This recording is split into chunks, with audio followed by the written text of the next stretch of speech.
Welcome to the podcast of our Exiled project, an initiative co-funded by the European Union bringing together universities, organizations, and communities to create innovative educational solutions and support systems for students in crisis situations. Through our stories and inspirations, we aim to build a more inclusive and supportive academic environment.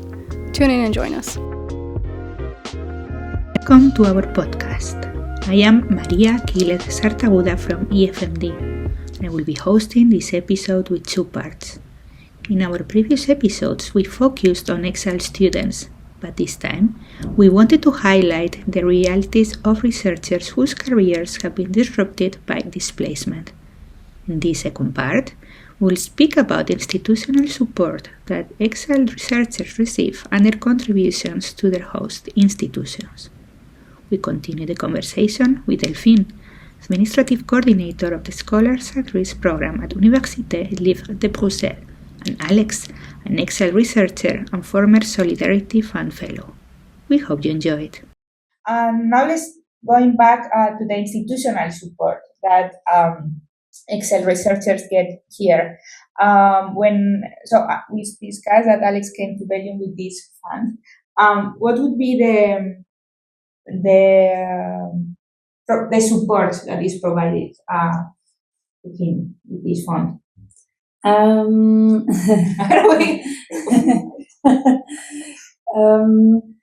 the first support is, of course, a scholarship. Yes. So this is a postdoc scholarship.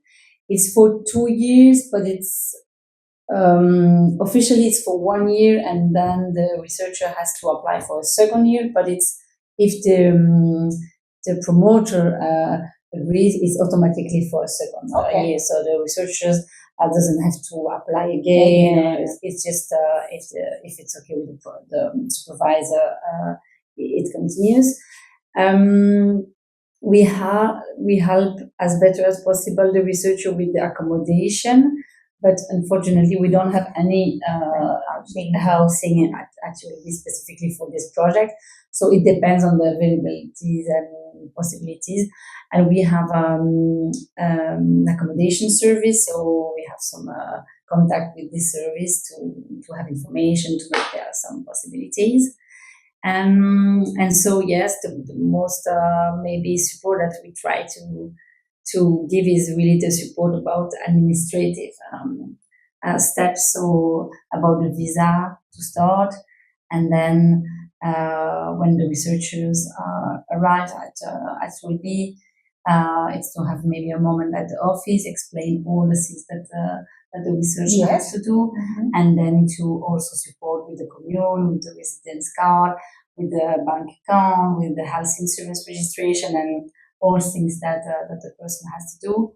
We also offer free French classes that we have at WB. Yes, so that's another support.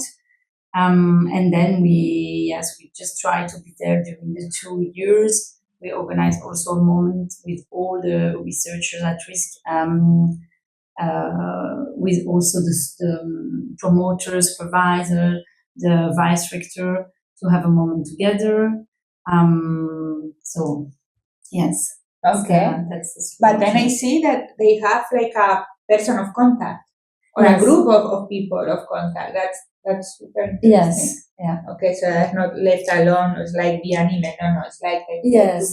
Yeah. Okay. We try to have this personal contact. approach. Yes. Perfect. Yes. Okay, Alex, and what would you say? What was the thing that helped you most? What would you say?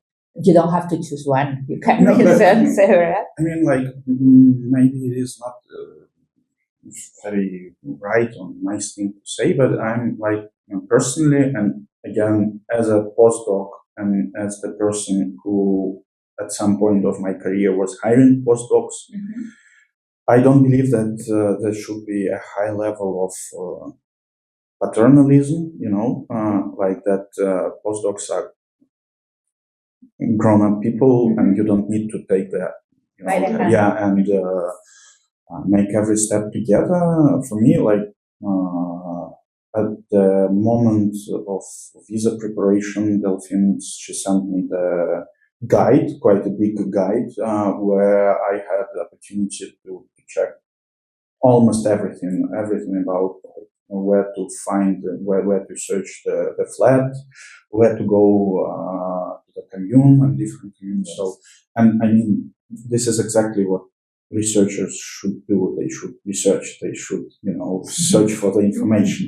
And it is I was always surprised when, for students it is different, but for postdocs, like, you are a researcher and you're coming and asking the questions that you can easily Google. It is not right. And it is, I mean, in the long term, it will be not nice, because after 2 years, if the university solves all your problems, you will be alone in a much worse.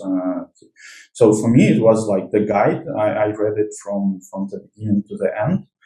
When I came and it was stressful situation, I came a couple of times to Delphine in person, like to say that I'm scared, and Delphine said, "Don't be scared. Like, it's you will find something.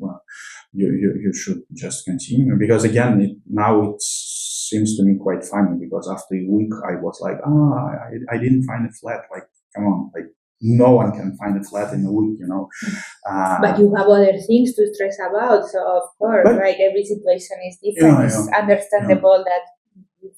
And we had this opportunity to learn French, so I prescribed from the very beginning, and again, it was stressful because you need to do a lot of things, but then you need to do something again job related, like you need to continue your research, and then you need to learn the language. Yeah, but for me, the most important thing was that I knew that I can come here and said, like, Delphine, may I cry a little bit about how miserable I am? And I knew that I have this person. I obviously, you always feel like, I don't want to bother them, I don't want to spend too much of the time. But the very understanding that you have, as you said, like a compact point, it's the most important thing, because I don't believe that university should solve any of these problems. In fact, like, they can help, they can propose the opportunities, but it is up to the person what you think, because I mean, university propose a lot, and I'm not so sure that university should propose different things, for example, for postdocs from Solidarity Fund and for other postdocs, because, it is a kind of, digitization, and it is not good. And I mean, after I got my email, like corporate email, I could read all the information, and there are a lot of things that you can do at university. Like, they propose like language courses, they propose sessions with psychologists, they propose some professional training, like, with some, how to work with some bibliographical managers, for example, and I did it. They propose some summer schools for PhD students and postdocs about the opportunities for work outside of academia, and I did it as well.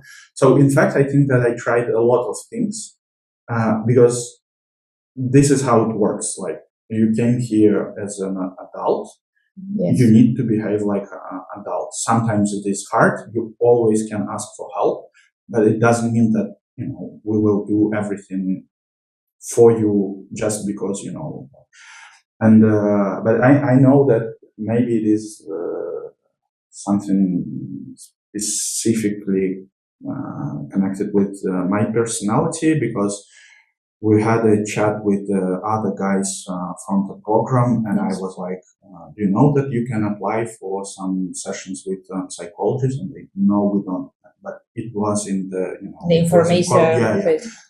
So you can write there, and they said, like, okay, thank you. Do you know about this summer school? Like, no.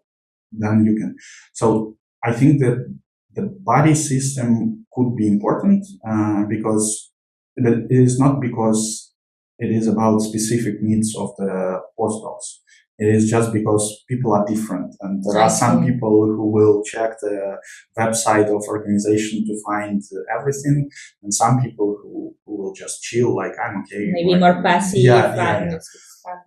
But it is not exactly about the people who had to leave the country, because you can find, I don't know, like the Belgian students who will have no clue about what is going on at university, because like this is how they are. Okay, well, that's very interesting, because maybe now we are speaking about something that maybe could be implemented more, or let's say improved, as in like this buddy system. Would you both, any of you, like think of anything else that you think that could be improved from what we have at the moment, or what we both think? Maybe from the institutional side, like just so the poor Alex can drink some water. What would you think, like from experience? Because even before you mentioned about this buddy system, like maybe. Yeah, but we try to launch it because this year we decided to start this buddy program, because I asked the old researchers to be a buddy for the new researchers this year. So it's inside the Solidarity Fund program. But so this is the first year that we tried that. So we will see in some months the result, and if it was a good idea. So but it was really a project to do that, because as Alex said, persons are different, and some person really need maybe a more support, and exactly. So it depends on the person, and it's true that I can see a lot of different researchers, and it's really different from the person. So we have some persons that are very more maybe independent, and they find all the information, and some person needs maybe more advices, and they prefer to have another person with them. So it depends, and so we will see in some months the result of this first year of the drama. Okay, great. We'll come in some months to see some funny. Yes. Okay, Alex, and what about you? Would you maybe agree with this, or maybe can you think of something else? I agree for sure, and I think that it is like a good idea. Again, probably I have this important thing for me, that it, from my point of view, of course, like that it is important not to keep the people from the fellowship inside the bubble, but to push them more to communicate with the wider academic community, like postdocs and researchers and all.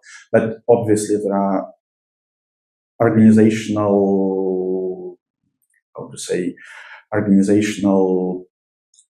needs, or no, but I mean it could be difficult to do, as for me, and it is like what I would do differently. I think that maybe the language courses could be optimized, because there are a lot of language courses at UNLB, and you can take different courses. And for example, I don't think that I have any talent to languages at all, but like I really tried. And we all know this program, like Français facile, but no, French is not easy. I feel you. And I took different courses. I realized that for me, probably the in-person courses are more effective. Okay. So I did all intensive courses that was possible, but still I'm struggling a lot with the language. And maybe, again, I can only dream about something. I don't understand the whole organizational design, but maybe it should be done a little bit different from the point of view of like learning path or learning experience. Like we have the guy who came here 1st of November, and we want him or her to be comfortable with the language next year in November. Yeah. And from this perspective, trying to propose not separate courses, but a kind of program. Again, at the beginning, I was like, come on, like everyone speaks English. I don't need French at all. Like, who needs to learn another language? But I mean, I really like French language, and I was like, well, I will learn it one way or another, so I don't need to push myself. But now I see that probably I should be pushed a little bit, and I could, maybe with this, but. And yes, I was thinking about one more thing. In fact, like maybe it is a good idea to give more information for postdocs about the funding opportunities inside university and inside Wallonia-Brussels region, because like time flies, and like 2 years is just 2 years, and after that you need to do something. And in fact, there are different opportunities, and I mean at the level of university, at the level of institutions, and at the bigger level, like we know about, I don't know, Horizon, ERC, and Erasmus, but there are much more there. And I think that this one could be, like a couple of workshops to understand the funding system of the country to understand, because I did it, and in my case I was a little bit too institutionally old, because like I had my PhD. And so, like, it was quite a long time ago, so it was not so fresh or new, or not to come as a solidarity for the solidarity fund, but it was quite late. And I remember that again there is a person at the university at ULB who in charge of this kind of work. So I asked my colleagues, they told me about the department and the person.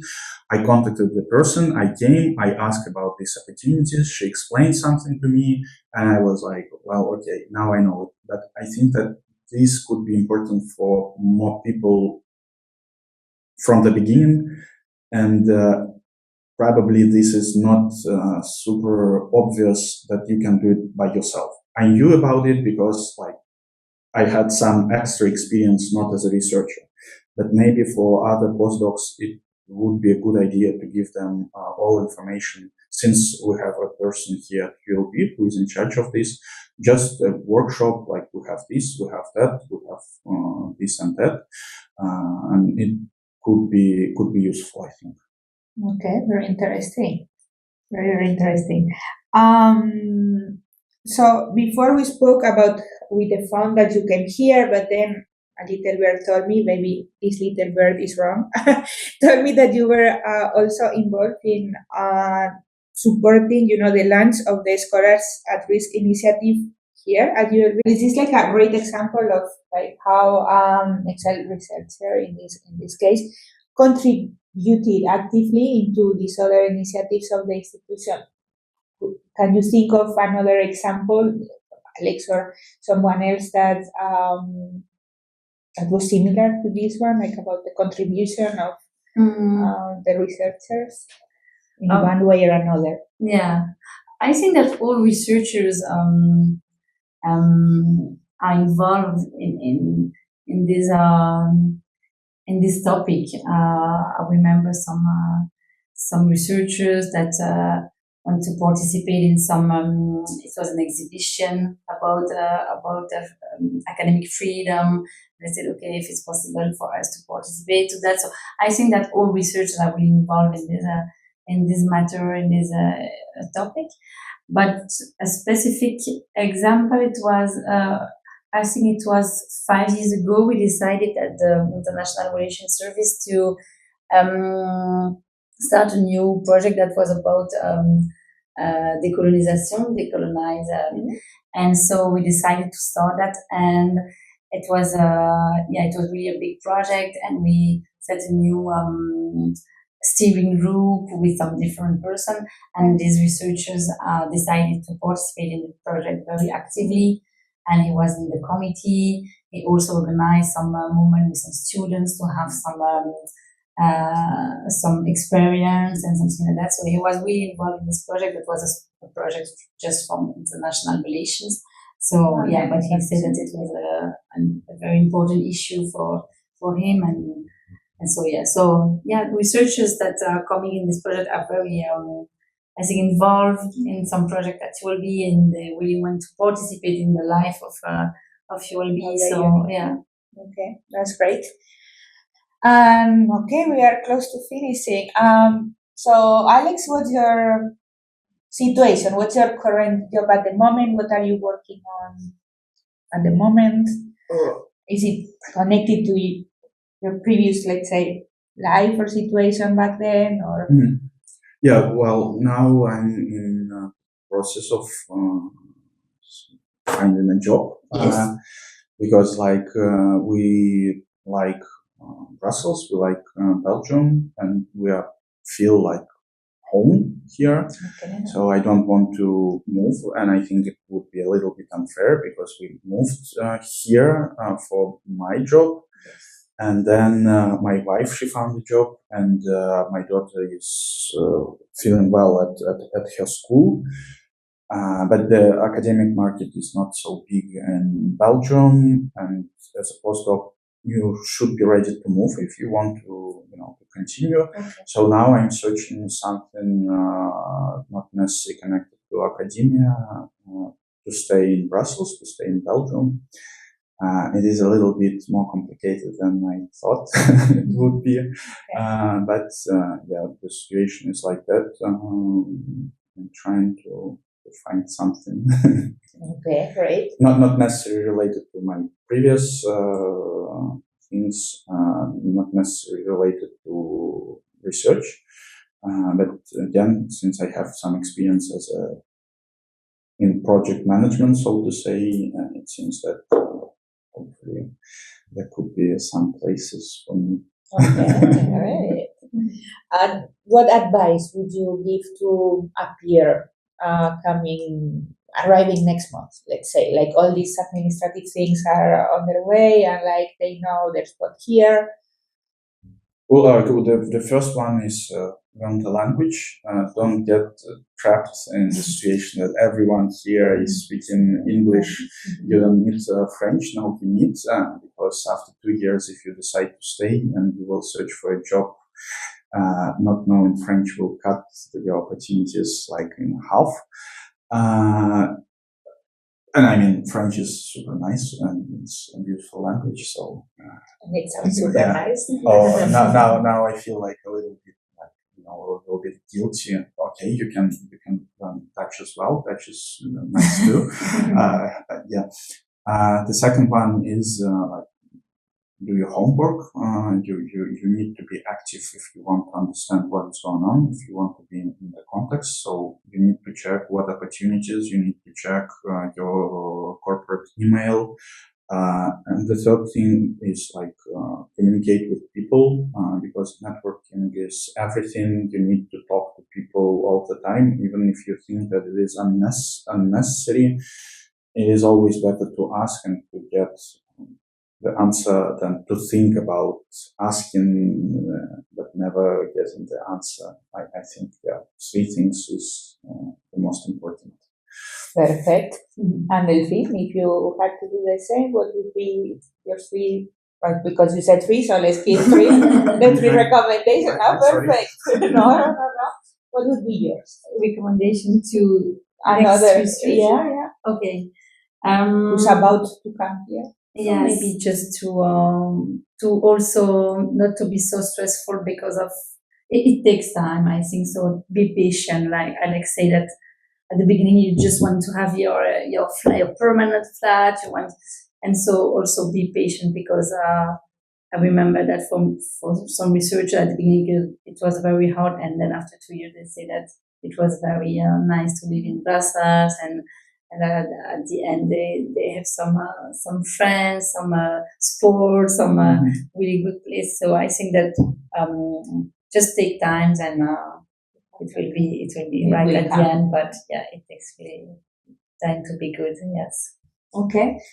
So any final thoughts, any final message that we have, or can we consider it a wrap? Thank you both very, very much. It was super nice to have this conversation and hear your opinions. Thank you. Thank you. Thank you for listening. One of the things I have realized after my discussion with Alex and Delphine is that Exiled researchers carry with them not only personal stories of displacement and resilience, like the one of Alex, but also new knowledge and perspectives that enrich global academia. We can't forget them. They need support as much as Exiled students do. If you want to know more about the Exiled project, you can visit our website www.exiled-project.org. Follow us on LinkedIn to stay updated and discover the new podcast and the other project results.